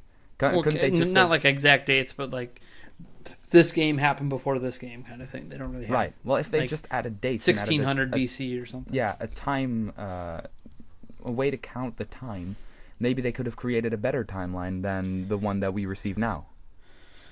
So your argument is basically that it wouldn't really be two separate timelines. It would just be different events happening in different places at the same time. Yeah. Okay. Yeah. That stuff obviously something that could happen. They have not explored that idea. But that's definitely something that, I think would be an interesting idea to explore. But yeah, they always kind of make things come off for each other. I don't know. See, I'm not a big. I know a lot about the timeline. I know a lot about the lore because I have to. I don't have a choice. I'm editor in chief of one of the most popular Zelda fan sites in the world. If I wasn't into the lore, I think we'd drive away half our fan base. but as interested as I am in the lore, when it comes to individual game basis, I don't care. I don't dislike Phantom Hourglass because of the story. I dislike it because of the gameplay. Same. So, the story's got nothing to do with whether or not I like most Zelda games. I do like how it's connected. I am interested how Zelda U connects to whatever it's trying to connect to. Because I know in some interview somewhere, Eiji Aonuma's going to be like, oh, it comes 100 years after this or before that, or it's a sequel to this or a prequel to that. He's going to say something because they do it with every game now. They even just did it with Triforce Heroes. So it's going to happen.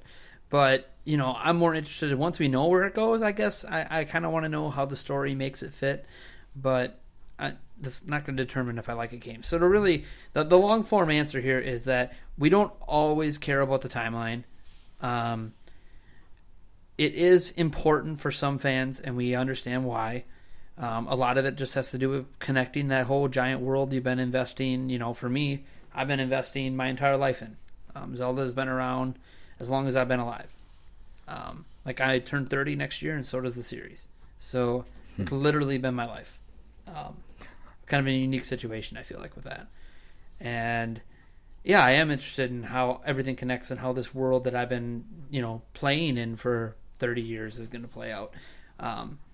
But individual game-wise, I think people do separate the individual games from the overall lore. Even those that are really into the timeline and claim they like the story more than everything else, I guarantee you they can separate the games from the actual lore of the series. So, yeah. And if for some reason people like Ocarina of Time the most because of its story, well, go more power to you, I guess. I think Ocarina of Time actually has a pretty decent story. It does. I'd agree with that. Ocarina of Time is not one of my favorite games in the series, but I like its story a lot. So, I think that Skyward Sword also has a reasonably decent story. Yes. Twilight Princess just rams Ganondorf if you in can there get in the end, past which some is people who don't like the high school drama. I don't happen to mind the high school drama. I'm like, they what aren't do you anime expect? fans. Well, one, it's an anime thing, and two, Zelda's been dealing with really young school age and teenage Link forever. You think he was going to avoid high school drama his whole life? It'd be really weird because drama existed before high school drama was considered a thing. What? What? So we'll move on to the next one. I hope we answered that question well for you, Anthony. It's okay not to be into the timeline, but I hope we explained why a lot of people are into the timeline, and that people do enjoy the individual games. So Caleb Gatner. I'm sorry. Like I said, if I butcher your name, I'm really sorry. I'm not trying to. From our Facebook page says, at least it's not as bad as mine. This is going to be an interesting one here because this is a controversial topic right now among Zelda fans. It says, why ruin a series by changing Link's gender to female? But God. they're not. Hold on. Not done yet. Okay. Should we switch genders of all majorly established Nintendo characters? I really don't think this is a question a very that touchy should topic, be so- answered. Or should be discussed. Linkle is her own separate character. Yes. It is not a male Link. She has her own background and her own story. She's counter to that- described as based someone on Link. that bears I will admit, resemblance. yes, I will say the counter to that, however, in the original Linkle reveal last year, when they were just revealing the concept art, it did say that Linkle was originally a female version of Link. It literally says that in the text. Yes, but the end product is not. The end product, obviously, that's not what it is. But that's where I think that's where a lot of the discussion comes, because she was built off the idea of being a female Link. Well, real talk here, Linkle is not going to end up in any console canon Zelda game. Hyrule Warriors is a spin-off. No. She's not ending up anywhere. For starters, Nintendo doesn't own the character. So Nintendo's not going to put a character like that into a mainline Zelda game that they don't own in any major capacity, outside of like maybe a doll in a corner on a shelf. Yeah, I could see them doing that. Like a little cameo thing they did as like a nod to Hyrule Warriors or something. But, like in A Link Between Worlds with the Majora's Mask and Link's from. Yeah. Or like Skyward Sword, isn't there like a Tingle doll or something? Yeah. So, like I could see like a little nod like that, but as like a major character in a Zelda game, Linkle's not going to happen. So if people think Linkle is going into a Zelda game, Nintendo doesn't own the character. It was Koei Tecmo who created it. Yes, Koei Tecmo added the character because of fan demand, but even when the character was initially revealed, it said, it started out as a female version of Link, but the concept for the story was it was Link's sister. So... and Link's had sisters before, so I don't know why suddenly this is a big deal. Anyway, a point I wanted to make is that the link, no pun intended, between Link and Linkle is just as strong as the link between Peter Pan and Link. Yeah, basically. That's an interesting correlation, yeah. I mean, the only thing you can argue is that like Peter Pan and Link haven't actually appeared in the same game. Yeah, okay. So there Come is on, a little bit Nintendo. of a closer connection here than that. I mean, she even has a little clock or whatever that has the Hyrule emblem on it. Like if there's there's a little bit tighter connection than of Peter Link Pan. in Kingdom Hearts, done. Like Link's look drew inspiration from Peter Pan, but like Linkle's actually physically in the realm of Hyrule. Okay. Slightly stronger Link. But yeah, this is slightly stronger. But I mean, the base idea is that she is not Link, and despite the fact that they took Link's name and added an L, and it's a really funky name to be honest. But also, I don't like the name. I think they should have named her differently. Well, and if she ends up being Link's sister, I guess it makes sense because some parents do name their siblings really similar to each other. So like, it's not like an uncommon thing that doesn't happen. But yeah. Getting into the bigger debate, because Linkle is obviously what's made this become this massive debate this year. We've had this gender debate before. I don't know if you guys remember. There was that fan project, that comic idea or the story idea of the Clockwork Empire. I don't know. That the Clockwork Empire was basically this fan idea. It was a more postmodern, like a more steampunk style Zelda game, but it had Link as the prince and Zelda as the hero. Right. So it kind of reversed roles. And, we've had that before with Zelda's Adventure, which, a lot of people say, oh, LOL CDI games. Well, all the CDI games sucked, but Zelda's Adventure was actually the one that sucked the least. So, if you want to compare, like, okay, well, they did it before in Zelda's Adventure, like, yeah, that was the best CDI game. So you could argue if they did it again now in a mainline game, it might be the best Zelda game. No, I'm not really making that correlation. If the character is male or female, it's not going to determine how good the game is. No. At the end of the day, I'm all for, I know that gender equality and Gamergate and all that stuff is like this big deal. I don't really think this is a debate that Zelda fans need to be getting themselves into. No. The problem I have with the big controversy is that it shouldn't be there. Linkle kicks absolute butt in Hyrule Warriors Legends. She's incredibly powerful. Like, there's no sense of belittling or oppression or any kind of word that you want to throw on her forehead. There's no sense of that. She stands strong in the game as well. She doesn't look like she's just uneasy or anything. She just... Mm-hmm. I don't see why there should be controversy. And he did mention about should we turn every single Nintendo character into a female character as well. I don't see how that connection is relevant. Yeah. And my look at it is like this. Look, I understand the people that want gender options in the Zelda game. If you're to believe that Link is what the series producer says he is, which is that he is a representation of us, he's an avatar, sure, in that sense, the gender option kind of makes sense, because if it's just an avatar, why can't an avatar be male or female? So I understand that argument, and people who have been long time debating with this gender debate on our site for years will know that I do stand in the field that I think gender options are okay. I think that that's fine. I don't think Link should ever be made strictly female, but having a gender option would be great in my mind. But is it needed? Does it really matter? Not necessarily. At the end of the day, we don't play Zelda games because the character is female or male.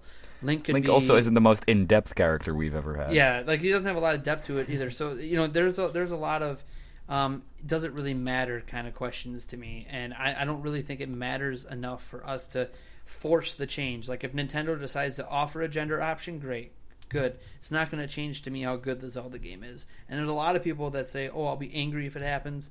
Well, then be angry, I guess. No one's saying you can't play as a male Link. So I don't know what there is to be upset about in that case.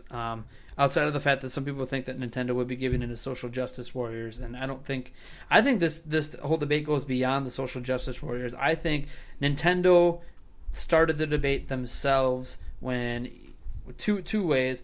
One, when Eiji Nomo basically on purpose tried to hint that Link in Zelda U was a chick. He did that on purpose. He admitted to it. He was trolling. He wanted to see what reactions to it. So he admitted that it was an idea that obviously was in his head.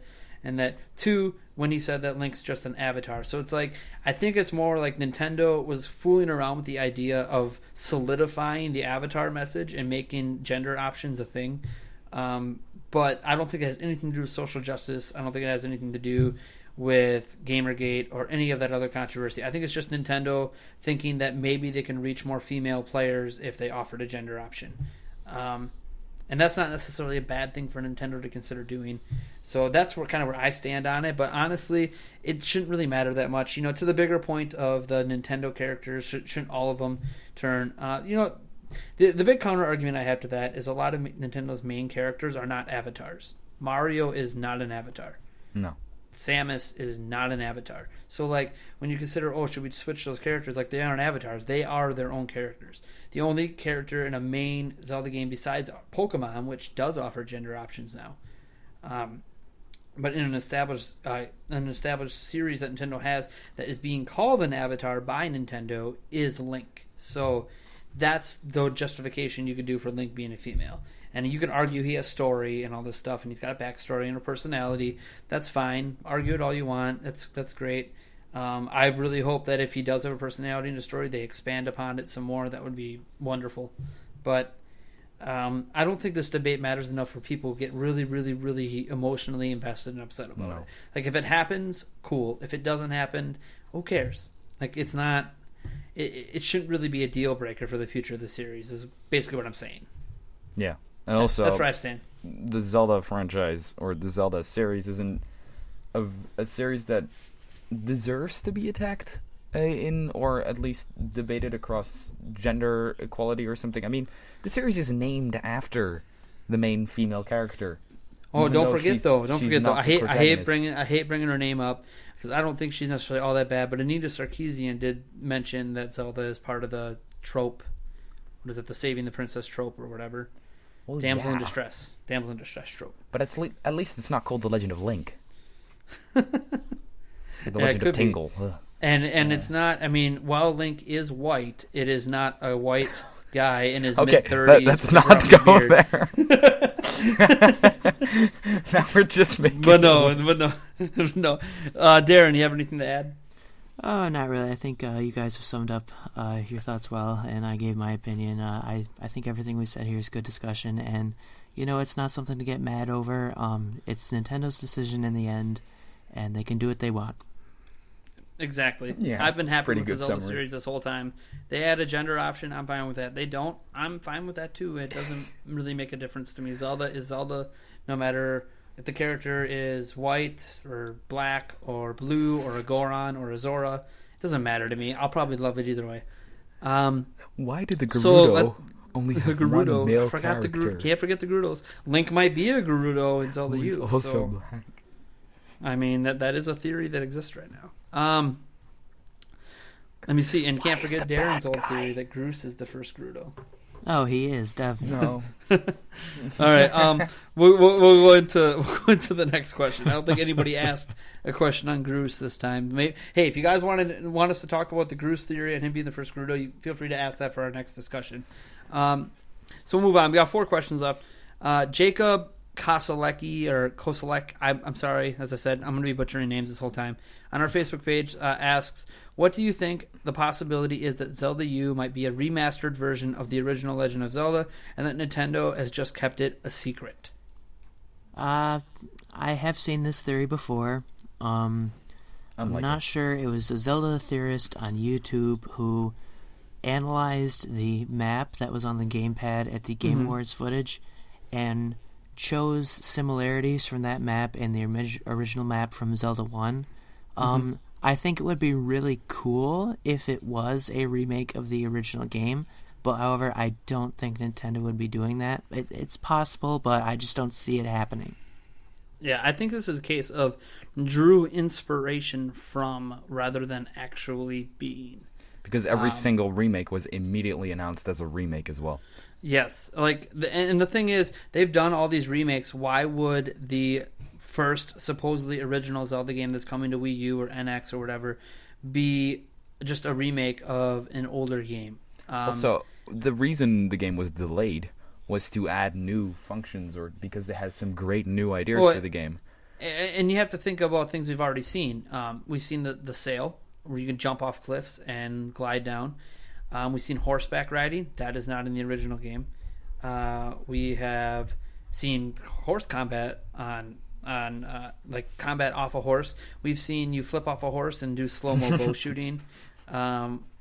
We've seen enemies. The only enemies we've seen in the game so far do not exist in the original Zelda game. Yeah, we even seen the Bridge of Eldin, arguably, at one point, which is not in the original. Nor are goats or any of the wildlife. How about the first big boss guy that was in the first trailer? Nothing we've seen really says that this is the Legend of Zelda from NES remade. Now, obviously, when you're remastering a game, you can add a whole lot of new elements, so you could argue all this stuff can be in addition to, but the tunic is different. Everything is different about it. So there's nothing that really draws similarities outside of the potential world map. And the thing is... And the link with linearity and... the excuse for it is that this is still Hyrule, so of course there's similarities. I mean, it'd be really weird if there wasn't when it's the same area.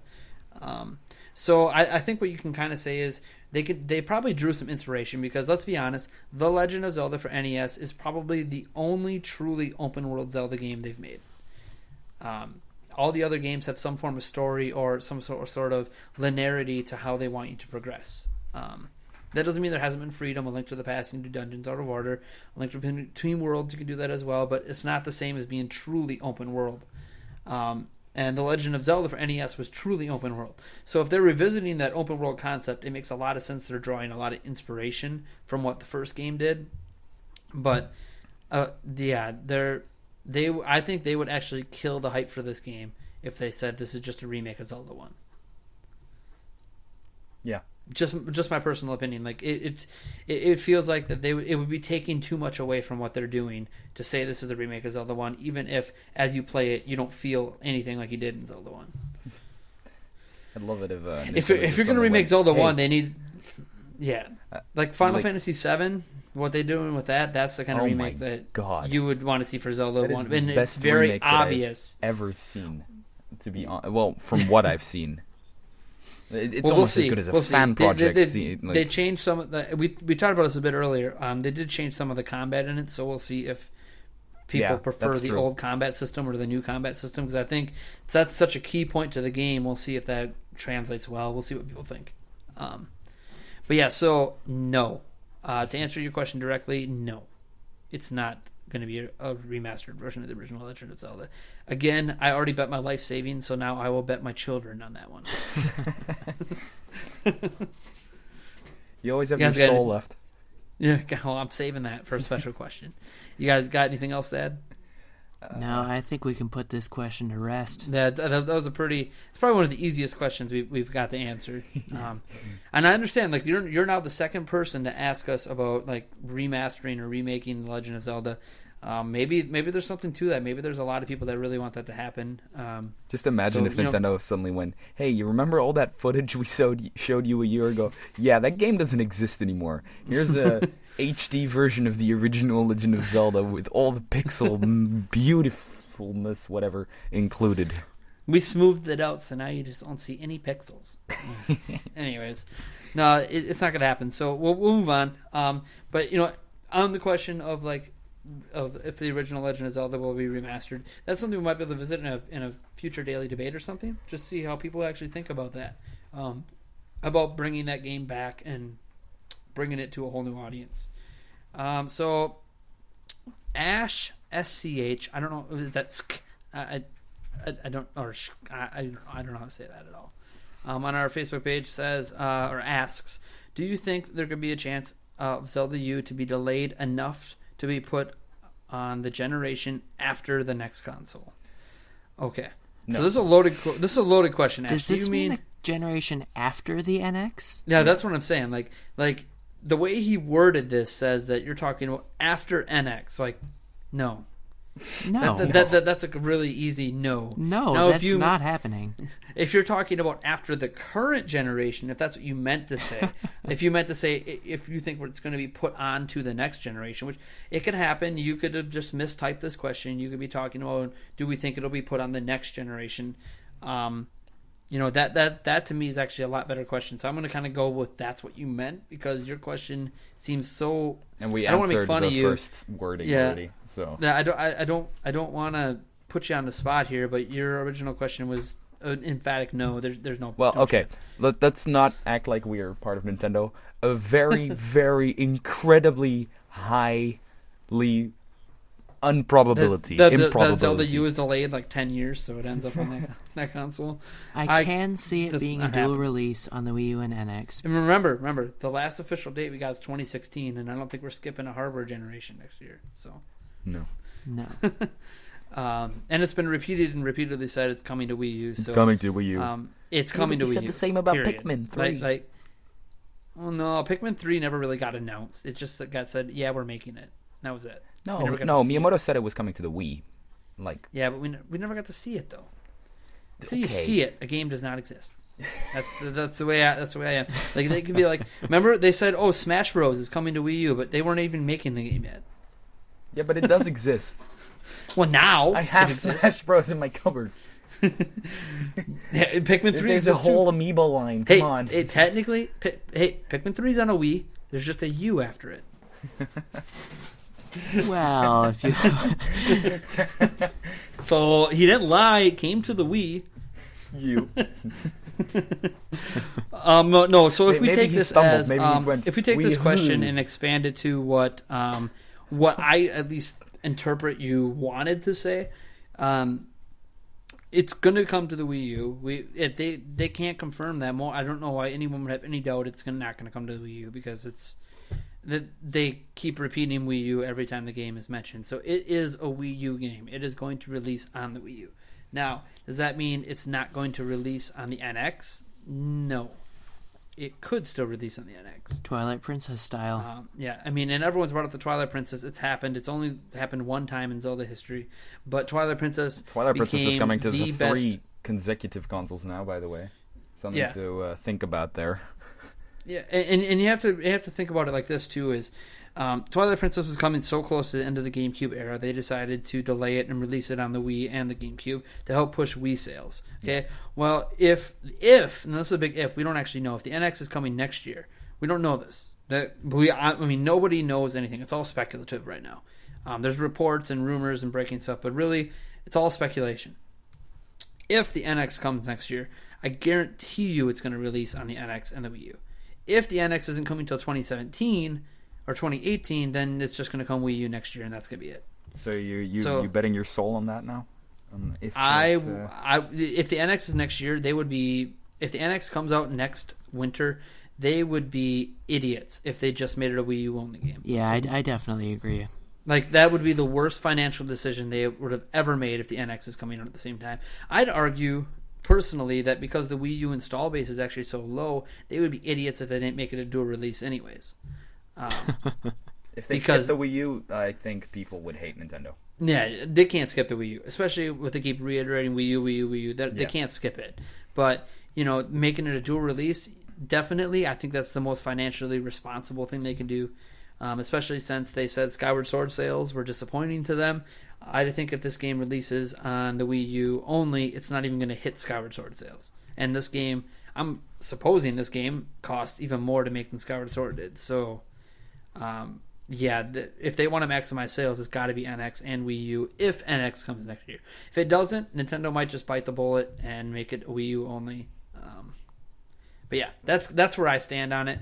I know there's a lot of people that argue it needs to be NX only or it needs to be Wii U only. And I don't want to get into that debate. I just care about the health of the franchise. And for the health of the franchise, it means it needs the most amount of people playing the game. And then I feel the way to get the most amount of people is a dual release. Yep, I totally agree with that. Yep. That's just my thing. Above all else, I want great Zelda games, but I also want the series to be healthy. And I worry if it's Wii U only that it's going to affect how many people actually get to experience the game. So yes, I think it can come to NX if NX comes out next year. Question answered. And you got a different opinion now? No. Yeah. I feel like this is like the only reasonable opinion you can have on the game, I guess. I get that like some people are like, oh, but Wii U needs its exclusive Zelda game. Like I understand that it would be the first Nintendo console to not have a solely exclusive Zelda game. But, shouldn't you care about the health of the franchise above anything else? That's always been like my key. Like, I want this series and this game enjoyed by as many people as possible. And that's what I care about. Like, above any hardware and personal bias. And you could argue, well, then you want Zelda to go third party. No, I just want Zelda to be played by the most Nintendo fans it can. And there's more than 10 million of it, isn't there? Like, there has to be. Yeah. The Wii U can't just be it, right? So, so we'll move on to the next question here. We've got two left. Vasilis Dimitrakalakis, I can't pronounce his name. Let's just try and butcher all these names as much as we can. Let me try. I'm European. I have more. It's Vasilis Dimitrakalakis. Something like that. You'll know who you are, I'm sure, just by me butchering your name and trying to figure it out from our Facebook page. I love you. Says, what will be released first, Zelda U, Twilight Princess, or Hyrule Warriors Legends? This is a very easy question to answer. I'll just get this out of the bat. We don't even need to discuss this one. Yeah. Hyrule Warriors Legends comes first. We already know that. Release date's already set. Twilight Princess comes right after that. And then Zelda U is going to come after Twilight Princess. Yep. Done. We already know release dates for two of those games. And Zelda U hasn't even had a full reveal yet. And there's no way in heck it's coming out in the first 3 months of next year. So, different question done. is Shin Megami Finished. 10-6 Fire Emblem, which is still set for 2015. That's not coming out 2015. Yeah, is that game going to come out before Zelda U? Or a bigger question, is Star Fox or Zelda U coming out first? God. Oh. Star Fox, no. Miyamoto did say Star Fox is coming out first. Just because it got delayed, That's true. It's still going to come out first, I'm sure. So, yeah, it's due for like Q1 or Q2. You said that a year ago. It's going to come out first. It's still going to come out first. It's going to. I like how the game's a lot closer to release, I feel. Does Miyamoto have a curse or something? Because he spoke about Star Fox and Zelda U in the same sentence, saying that Star Fox would come out before Zelda U, and now they're both delayed. But that doesn't mean it won't come out before. No, I think Star Fox will come out before just because they've actually done like a full reveal and like lots of showings of the games. Oh yeah, there's tons of more footage for the game. That game's a lot closer to coming out than Zelda U. So it's and it has a public title. Yeah, that's true. We don't have to call Zelda U. I'm tired of that. Or the proper name, The Legend of Zelda for Wii U. Like, no, I don't want a Super Smash Bros. For Wii U situation. Yeah. Zelda no Densetsu U. Oh my god. So that was a really easy question. Answered, done with. Don't even need to discuss that one. Our final question comes from Ivan Rupee. I love that last name, by the way. Assuming that's your real last name. I mean, I know it's an actual real world currency as well. So, he says, so I've seen this episode before, which is ironic because we've never had an episode before. And he just wants to know how big of nerds we are. Okay, I can answer that question. I have next to me, I have a cupboard with inside of it Okay, there's 1, 2, 3, 4, 5 shelves, right? Mm-hmm. I have 2 cupboards, by the way. This is the first one. 5 shelves. Bottom one is junk, receipts, an Elgato high-definition game recorder, World of Warcraft battle set, a SteelSeries headset, and the Lego City Undercover Special Edition. Next cupboard, I have a Millennium Falcon set with a 1997 AT-AT remote control walker next to it, a lightsaber, and a little playset in a Star Wars, like, I don't know, what do you call them? Goggles, like something you see, Bionocles. Well done, Al. No, binoculars, that's it. On the shelf itself hangs a little tag of a Minecraft foam pickaxe. And then the next shelf has the Pip-Boy edition of Fallout 4 on it. The next shelf is my Zelda shelf, which has way too much Zelda stuff on there. Every single Zelda amiibo released until now, a Nendoroid, a broken Majora's Mask cartridge, Ocarina controller, the limited edition Ocarina of Time, Majora's Mask, 3D versions as well, and Hyrule Historia, and some other fan stuff. And the next shelf is even more packed with all kinds of Nintendo goodness, which I'm not going to explain everything on there. It has Mother 2, it has loads more amiibo, including all the Splatoon amiibo, some Club Nintendo stuff, a Pikachu N64, then above that, I have my Wii U box and some boxes, and then about 1, 2, 3, 4, 5, 6, 7, 8, 9, 10, 11, 12 amiibo. And then above me I have another shelf with at least 100 games in there. And I have 120 games on Steam. I'm not... okay.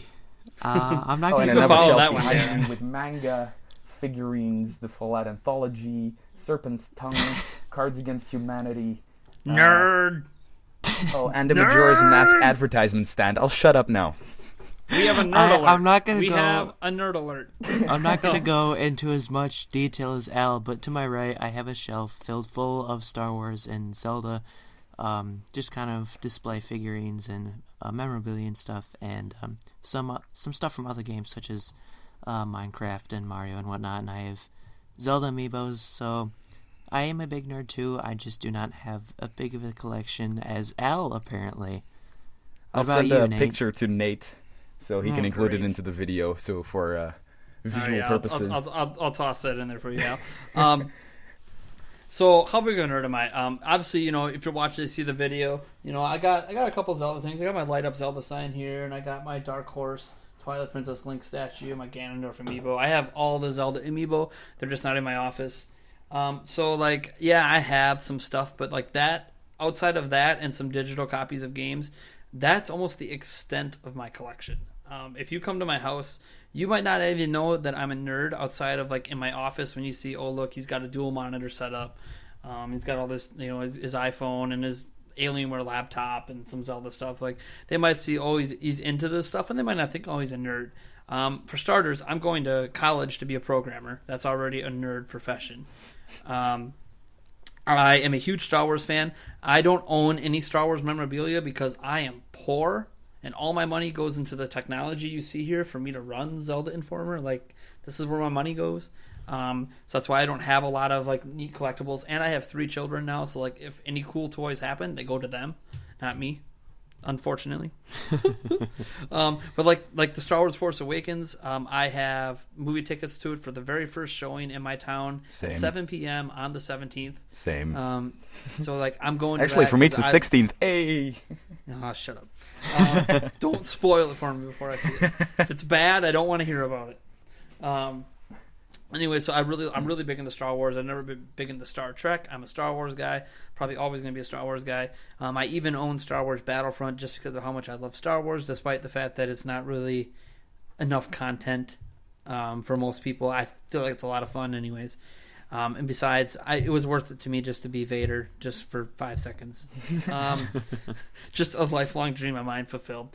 And then, I have a lot of like digital games. As an example, I used to play World of Warcraft a lot. Al brought it up.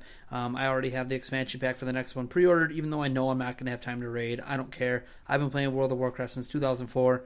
I'm going to keep playing World of Warcraft because I enjoy it. I have the new StarCraft game, Wings of Liberty. I have not played it yet. It's installed. I mean to play it maybe sometime today if I get my homework done. I don't own as many DVDs as I used to, thanks to Netflix and everything. So I don't own like a lot of movies or manga. See, I don't even know how to pronounce it. I don't care. I just enjoy the stuff. You know, I'm big into One Piece. Yeah, I know. My favorite anime is actually Fooly Cooly. So I love FLCL. It's so good.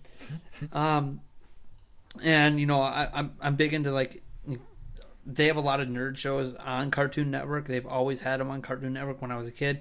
I still watch Cartoon Network late at night now. So like the Rick and Morty show and stuff like that, I still watch and enjoy it immensely. And I don't know. There's just a lot of things like what defines like what a nerd is. Like I love think watching that there's a difference the Arrow and Flash and all the Marvel stuff. I love all that. There's a difference between a geek and a nerd, right? Like a nerd is supposed to be smart and like I don't know, complete study B book reading. Yeah, and like geeks are considered smart, but they don't necessarily have to be smart. No. They could be into stuff without actually being knowledgeable about anything. Yeah. So like I don't know, like I'm like a cross between all of that because like I love Star Wars, but I'm not going to say that I'm like the most knowledgeable about the universe outside of the movies. I think that the fact that we write for a Zelda fan site kind of gives that away, right? About our nerdiness. Yeah, like it's just I am into a lot of nerdy things. I just don't own a lot of nerdy things because outside of my technology, that you would argue is more geek stuff, just because of what I do at the site and what I do with programming. I got to have some good stuff. Yeah. I'm recording this video for this thing with an iPhone 6s Plus specifically because it has the best mobile phone camera. For my iPhone suck. I know. I'm not disagreeing. But it's just kind of one of those that I'm into so much nerdy stuff. I just don't. I'm too far advanced in my life. Like Al doesn't have basically a wife and 3 children. Exactly. So I spend all the money I make working on my collection. Exactly. I did only really say my collection, not more like nerdy stuff. Yeah, I haven't been able to do that pretty much ever because when I was younger, I didn't have any money.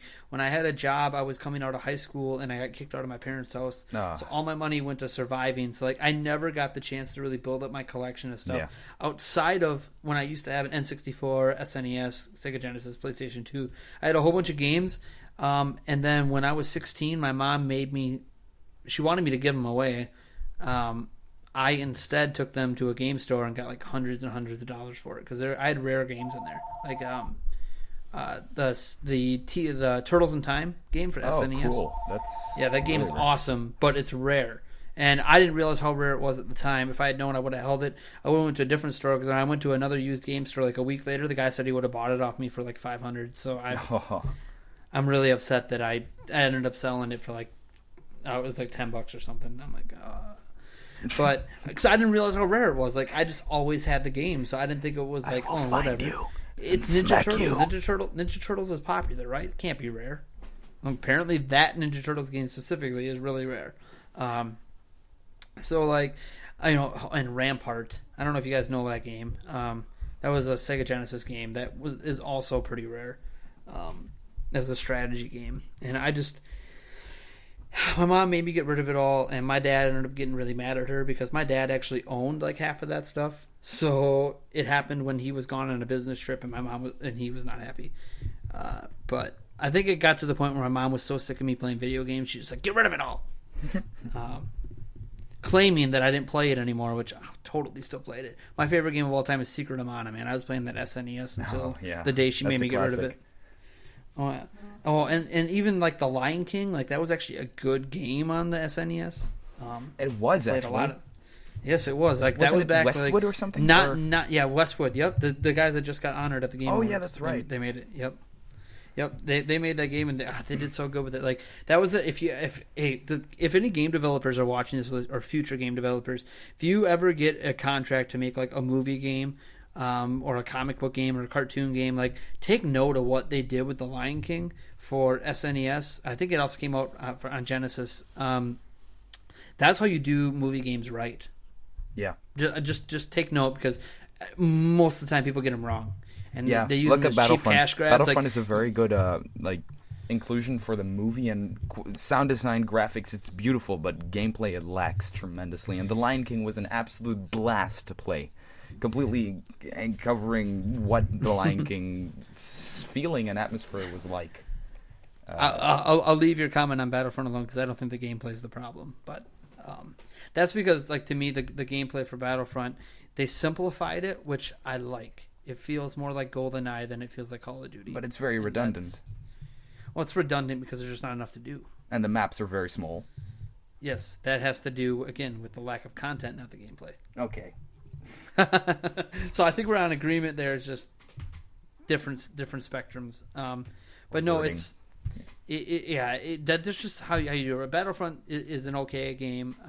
If you're really, really nerdy and really into Star Wars like me, like, yeah, you're going to find some enjoyment out of it. But okay. You know, The Lion King is like the way you want to do movie games. So like, if you ever get a contract to do a movie game, like, just go play some of the good movie games out there, and realize what they do that makes them so good. Like Lion King, the game would be a good game without the Lion King license. So that's what you want to look at when you're building these kind of games: is would it be good even if we didn't have the license? Mm-hmm. And then put those characters in that world and make it make sense. And that's what The Lion King did a great job. I'll never forget the mini games, catching the bugs with Pumbaa. It was awesome. And now reversing the roles to any movie directors who are listening. If you have a video game contract, here's my tip for you. Don't. Burn it.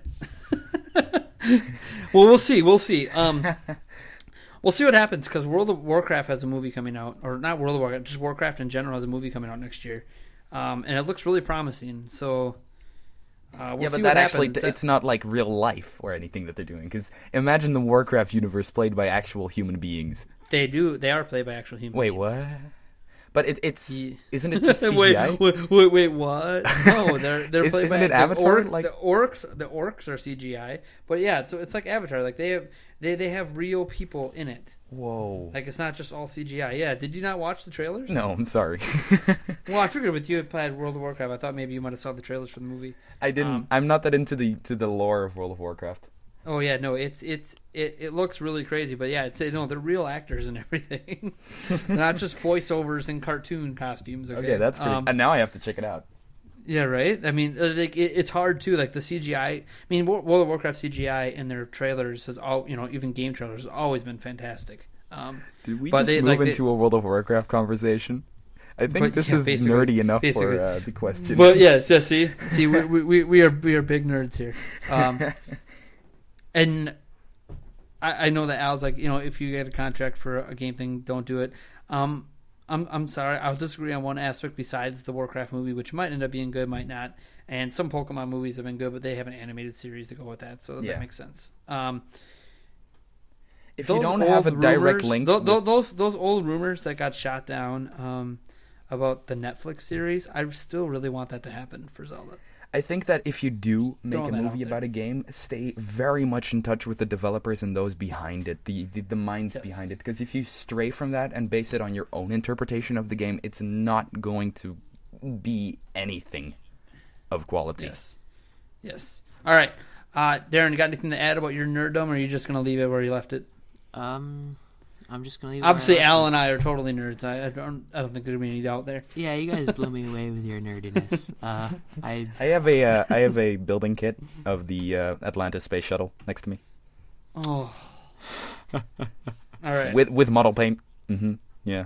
You can just send like half your collection to me. You know how badly I wanted to, because you know how they have that the nerd block and arcade block thing you can do online now. Like, I've been so bad, like, it's cheap. Like, I don't have a lot of money. Just save up enough, buy that, so then like my collection can just grow from that. Just so I get something in my life besides a couple amiibo and a statue I bought on a whim that I really can't afford. What, the Skyward Sword one? I want Skirbo. Oh yeah, Skirbo looks amazing. I still want Ganondorf, and I just don't have the money. Hey, you know what? If you guys would like to send me any merchandise, it's 18600 53rd Avenue, Chippewa Falls, Wisconsin. Feel free to send me any Zelda merchandise you want, or if you want to send me Anthrax, I'm okay with that too. You gotta live and you gotta die. All right. Yeah, so I guess that about does it. I hope you guys enjoyed our little Q&A/discussion/ we have no idea what this is called yet. Hopefully we have a name for it by the time you guys are listening to this. It's been fun chatting with you guys. If you have any questions for next week, because we're going to be recording this every week, it might not always be Al and Darren, but I'm sure they're going to want to come back. They had probably a good time with this. And you guys have some really good questions this week. You can submit those questions down below in the comment section on wherever you are viewing this, whether it's YouTube, Facebook, Twitter. You can tweet your questions back at us. If we're not getting enough questions just off your responses, we'll put up another post later, asking specifically for questions for it, like we did this time. Obviously, all of our questions came from Twitter and Facebook this time. Hopefully, we get some from ZeldaInformer.com and from YouTube and Tumblr and Google Plus. We do get a few people commenting on Google Plus stuff, so shout out to the few fans we have on there. Yeah, it's been fun. You can check out Zelda Informer on Twitter at Zelda Informer. Our Facebook page is just Zelda Informer. Look us up. It's 2 words. You can look us up on our website at ZeldaInformer.com. Al and Darren, I believe, have some ways you can look them up if they feel like sharing. Twitter. At Real Dern. Real Dern. Gasp on Twitch, at Gasp on Twitch. At Gasp on Twitch. Great. And we also have a Twitch too, Zelda Informer. We don't have anything streaming right now, but someday we'll be back eventually. Someday. We have like a couple thousand people following us. Like someday we'll be back. Yeah. People find over both you can of find us. me on Twitter. I do not update my Twitter very often, but when I do, it's usually because I'm really pissed off. So if you like hearing people being pissed off about things in the video game industry or the movie industry, follow my Twitter at Nate Jantz. I will gladly bitch about things I don't like. I read Twitter. I know, no positivity. All my positivity goes into Zelda Informer. It's like I bottle it up and throw it at the site. All right. So that'll about wrap it up. We'll see you guys next week. Hopefully you got some great questions. Awesome time. Bye. Yeah, Thank see you you. later. See ya. Do.